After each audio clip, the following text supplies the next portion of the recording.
Hi Pisces! Welcome po sa ating channel. At ito ang inyong daily kabay reading for February 16, 2025. Please bear in mind that kung naka-resonate kayo, comment down. Kung hindi ko naka-resonate, ibigay niyo po sa iba kasi general reading po ito. This is for you Pisces ngayong February 16, 2025.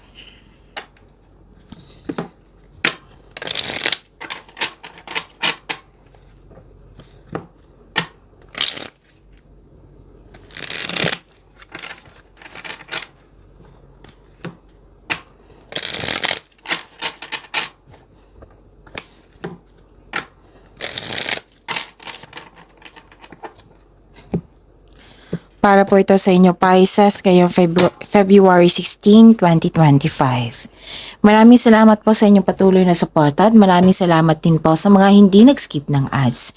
Gamitin ang reading na ito bilang kabayin lamang. Sa mga hindi pa nag-subscribe, subscribe na po kayo at click bell notification para malaman nyo na may bago tayong video. Para sa mga gusto magpa-reading po, may lumabas dyan sa screen nyo ngayon. Panoorin nyo po at sundin ang instruction. Spirits Guide, mga ganap po para kay Pisces ngayong February 16, 2025. I need 3 cards po.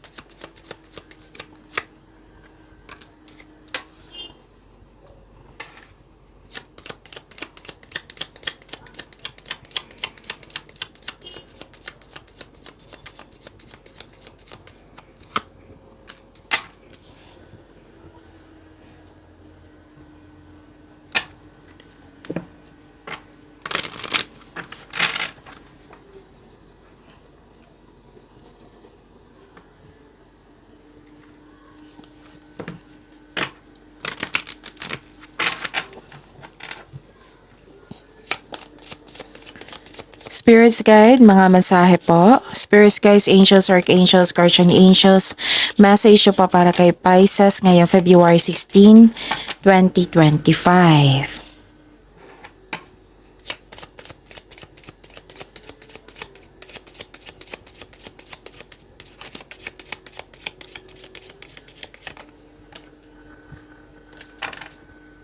Okay.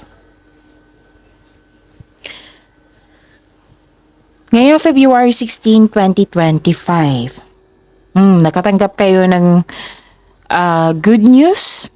Claim niyo po ito, Pisces. At may change for the better, pagbabago po. So prepare yourself.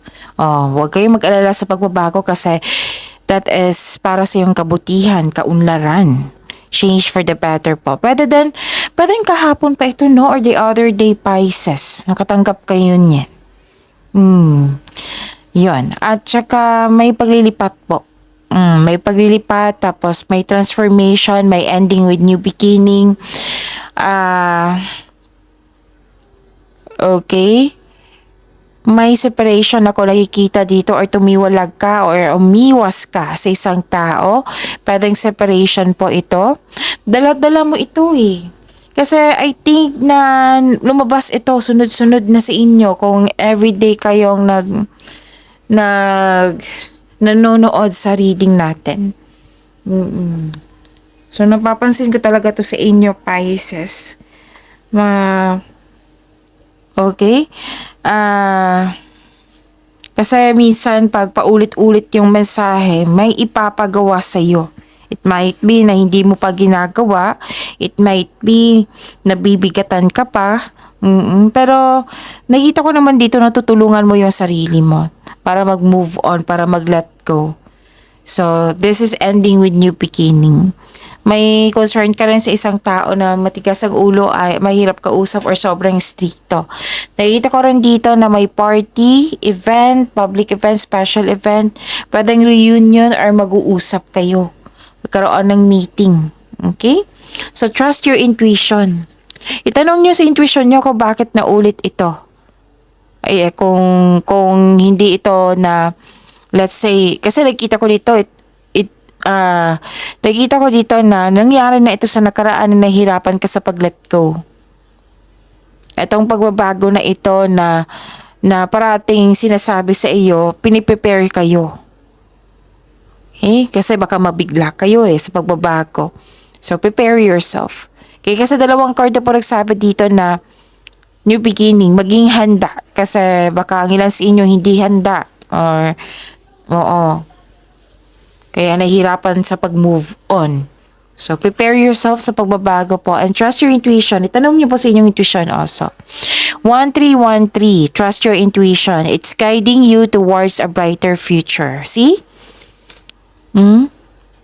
Sa pag-move forward mo, sa pagbabago, magkakaroon ng pagbabago, right? Transformation So, ilang beses lumabas dito? 3. Huwag kayong mag-alala sa pagbabago kasi this is for your, a brighter future. May guide dito, binigyan, kayo, divinely guided. Okay? Magtiwala, makinig sa inyong intuition. So, embrace transformation. Wow. Apat na card na po nagsabi dito na may transformation. Embrace transformation. Embrace transformation. Your future is bright as you evolve, grow. See that?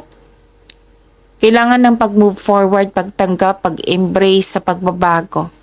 Kasi para to sa inyong kabutihan May change for the better talaga.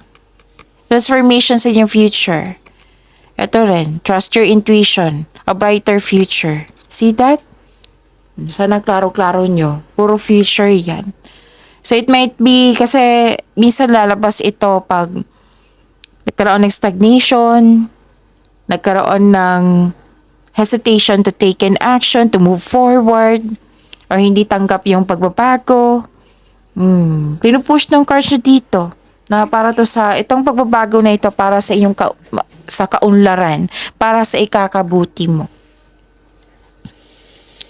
So kung may narinig kayong ingay maingay yung kapitbahay namin, grass cutter yata yan. So pasensya na po. Focus kayo sa akin para may makuha kayong mensahe. Spirits guide.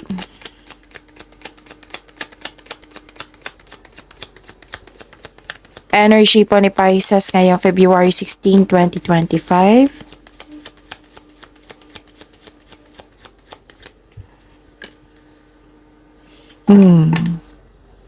Okay.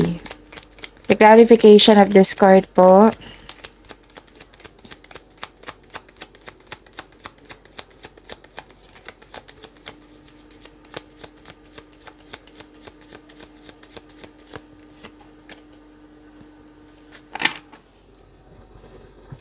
Kung may narinig kayo or may nakita kayong repeating message, meaning to say, pinupush ng cards niya yan, kasi ang ilan sa inyo hindi pa binigyan ng atensyon.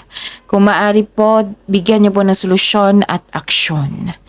Remember, Pisces, at the end of the day, alam mo na ikaw lang taong may kakayahan at responsable na gumawa ng sarili mong katotohanan at kinabukasan. So, ano yung energy ni Pisces?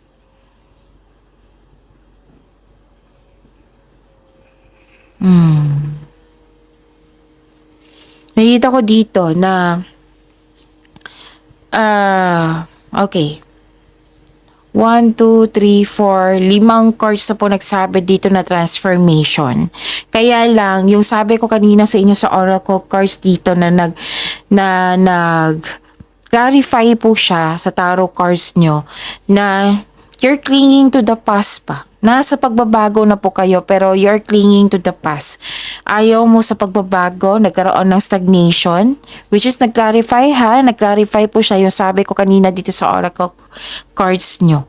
Nag-clarify siya dito sa inyong tarot cards. And parang napipilitan ka sa pagbabago. Nilalaban mo ang pagbabago, natatakot ka sa changes dahil ayaw mong mag-move on. So, gusto mong bumalik sa nakaraan, nasaktan ka, masakit sa iyo ang ending. You may feel nagkaroon ka ng anxiety or stress, hindi mo alam kung bakit ito nangyari. So, ending the situation means new opportunity po is coming. Another message na naman, na sa pagtanggap sa transformation. Pagtanggap sa pagbabago. Kasi itong pagbabago na ito is para sa ikakabuti mo. Magtiwala po. Magtiwala sa inyong sarili, magtiwala sa universe. Okay? So, yun. Kailangan mo lang i-embrace yung pagbabago po. Ilang beses na po, pinupush talaga ng cards nyo. Okay? Kasi ilang araw na to na sinabi dito na hindi mo siya lubusang tanggap yung mga nangyari at napipilitan ka sa pagbabago. Actually, ang ilan sa inyo dito, in denial pa eh. Hindi pa maamin hindi ako nababago, natanggap ko na yung nangyari. Pwedeng ganun. Pero, be true to yourself para ma-process mo iyan. Okay? Yung feeling mo is valid. Oo, normal naman yan. Bawat tao makakaranas niyan na may sitwasyon talaga na mahirapan tayo sa pagtanggap sa mga nangyari. Mahirapan tayo sa mga pagbabago. Ang universe nga, malaking tiwala sa inyo. Tinulungan ka ng universe.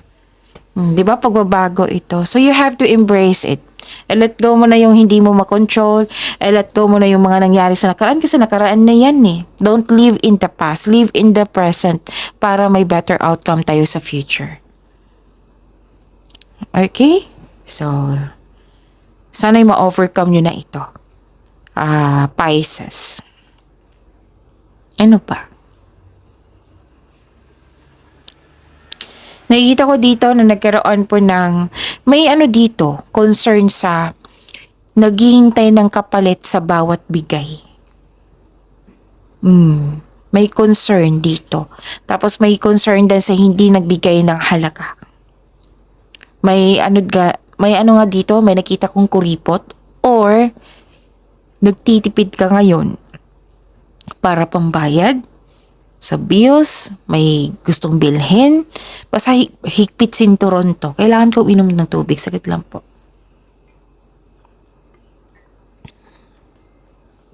May concern sa utang na hindi nagbayad. May unfair treatment po dito. Spirits guide. Career and money po ni Cancer ngayong February 16, 2025.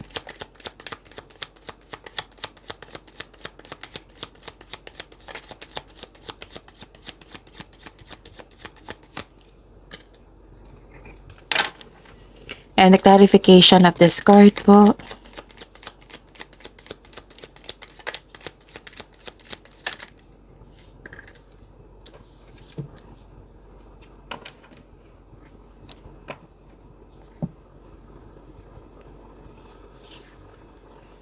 Sa career and money niyo po, Cancer. Be confident. Kasi some of you nagkaroon ng lack of confidence around a specific goal po or lack of focus or loss of direction. Kasi may nangyaring away, pwedeng nangyari na ito sa nakaraan na malaki siyang distraction sa iyo itong away na ito. Pwede din na nagkaroon ng away kasi hindi successful yung plano or hindi naka-move on. Ang advice po dito, you need to create a concrete plan in order to regain momentum. Tapos kailangan ng impulse control po in order to grow and take action in a positive direction. Be inspired. Okay? Be inspired po. Hanap kayo ng kausap or hanap kayo ng passion or hobbies para ma-inspired kayo. Kailangan mo ng inspirasyon. So, isipin mo yung inspirasyon para ma-motivate po kayo. Okay? At ang importante is take an action in a positive direction. Importante po iyan. Okay?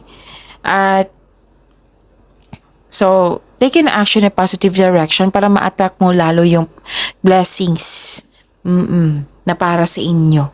And don't hesitate too long. Kasi nag-hesitate ka dito para bigyan ng aksyon eh.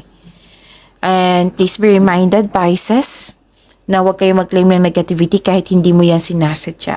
Kasi yan yung talaga, kahit hindi yan sinasadya, yan yung darating. So if I were you, focus kayo sa positive direction and positive affirmation. Kasi kahit nahihirapan ka, kahit hindi mo nagugustuhan yung mga nangyari or sitwasyon mo ngayon. Positive affirmation, I am loved, I am healthy, I am blessed, I am successful, and so on. Kaya yan, Pisces. May sabi nga ngayon, may sabi ngayon na, kung may bagay na hindi mo makontrol, let it be. Dito na lang tayo sa makontrol nyo, pagyamanin nyo pa. Dito tayo sa mga naniniwala sa atin. Kasi we cannot please everyone eh. May tao talagang kahit wala tayong ginagawa, may masasabi. Gagawa siya ng masama laban sa atin kahit wala tayong ginagawa sa kanila. We cannot control eh. May sariling pag-iisip yan. So, yun. You have to move forward. Isipin niyo po yung sarili niyo. Isipin niyo po yun. Gagawin mo yung pag-move forward para sa ikakabuti ng iyong sarili. Kaya yan. Pisces, ikaw pa. Achiever ka eh. Okay? Yun. Changes, kailangan ng changes. May changes nga, di ba? Transformation. Kailangan mo lang tanggapin. Kasi may unhealthy attachment pa kayo sa nakaraan, sa mga nangyari.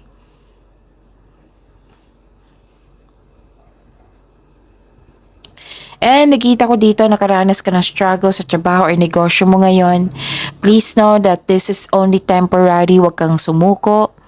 Oras na para gawin ang huling hakbang. Puro action to. Puro action yung mga kailangan ng action. Puro siya, repeating message.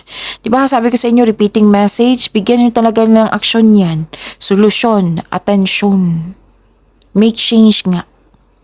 Willingness ay kailangan dito. Oras na para gawin ang huling hakbang tungo sa pagtatapos ng iyong mga ginagawa dyan. Okay? May nakita nga ako dito mataas ang ego, mahirap kausap. Laban lang po. Kaya yan. Pisces. Isipin niyo po yung mga inspiration mo sa buhay. Spirits Guide, Love Life, Self-Love, Partnership, and Romance ni Pisces ngayong February 16, 2025.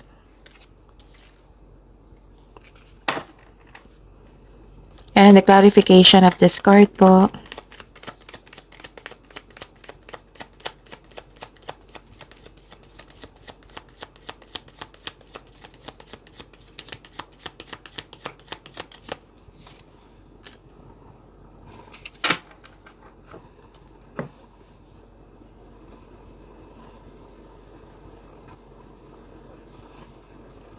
Okay.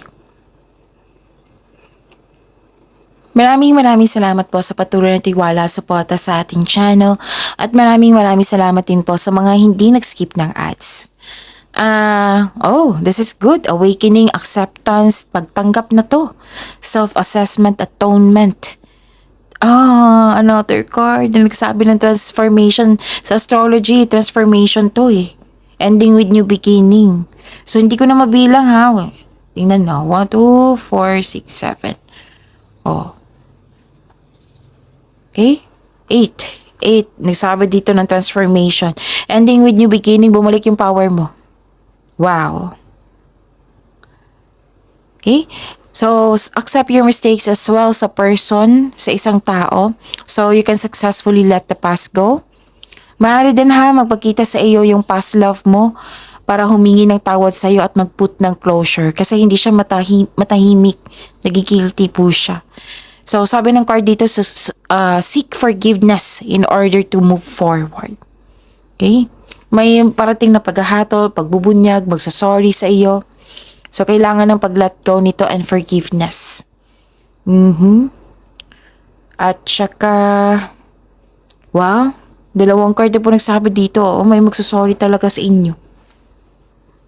May magsasorry sa inyo. So, para sa mga single, naging hard worker ka at wala ka ng panahon sa sarili mo. Kaya this card asks you na balansehin mo ang oras mo. Sa trabaho, sa sarili, sa pamilya. Para sa mga may relasyon sa buhay mag-asawa, the advice is you need to balance your work at sa partner mo, sa family mo. Or maaari din hindi kayo nagkaroon ng pagkakaunawaan, Kaya sa araw na ito magkakaroon kayo ng pag-uusap. So panatilihing maging totoo sa isa't isa. So may pagkakaayos na dito. Ang ganda no. So yun. Pag-imanin niyo po yung blessings sa binigay sa inyo Pisces. See you tomorrow. Please like, subscribe, and click po button for notification para updated po kayo sa daily tarot reading natin. Maraming salamat po.